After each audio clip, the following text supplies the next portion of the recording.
Davanti a 480 matricole accolte all'auditorium della provincia, la Regione lancia un messaggio chiaro: investire per trattenere i giovani nella professione sanitaria. Subito 18 milioni di euro per le borse di studio e nuove misure per calmierare il costo degli affitti. Ed è fondamentale farlo anche e soprattutto investendo in residenzialità, investendo nel servizio allo studio, investendo in borse di studio. Abbiamo messo a disposizione 18 milioni di euro per poterle finanziare tutte subito, fin dall'inizio. Noi dobbiamo anche offrire le migliori condizioni perché il personale possa restare in Veneto e soprattutto possa aumentare, quindi soprattutto su questo abbiamo lanciato un piano di trattenimento di queste figure, anche un piano casa per il personale sanitario, infermieri e medici che possa ovviamente aiutarli nelle spese. Treviso vuole diventare sempre di più città universitaria grazie ad un lavoro condiviso tra istituzioni, università e sanità, e nella nuova stazione, oltre al co-housing con i medici, in arrivo anche un'aula studio. Oggi loro non sono solo degli studenti, ma sono di fatto dei progettisti, dei direttori lavori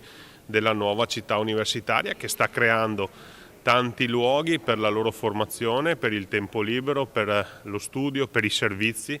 Tra questi c'è ovviamente l'aula studio in stazione, lo studentato in stazione, però voglio ricordare anche il raddoppio della biblioteca a Zanzotto, l'investimento a Santa Maria del Rovere, l'investimento che stiamo facendo al Turazza, insomma una città che decide insieme all'Università di Padova e di Venezia di investire oltre 50 milioni di euro sulla città universitaria. Con nuove aule in fase di progettazione tra ex caserma Salsa e area dell'eliporto si chiude anche il cerchio con l'ULSS 2. Il progetto è già stato determinato con le 5 aule da 100 persone e un'aula da 200 persone, quindi diciamo che il volume è stato definito, dopodiché sono spazi variabili in funzione delle necessità formative e quindi uno spazio adattabile, ma questo era già nel progetto iniziale. Un sistema che prova a fare rete per trattenere giovani e competenze e costruire così il futuro del territorio. Studenti che la provincia di Treviso molti di loro li ha accompagnati nei 5 anni nei loro percorsi di studi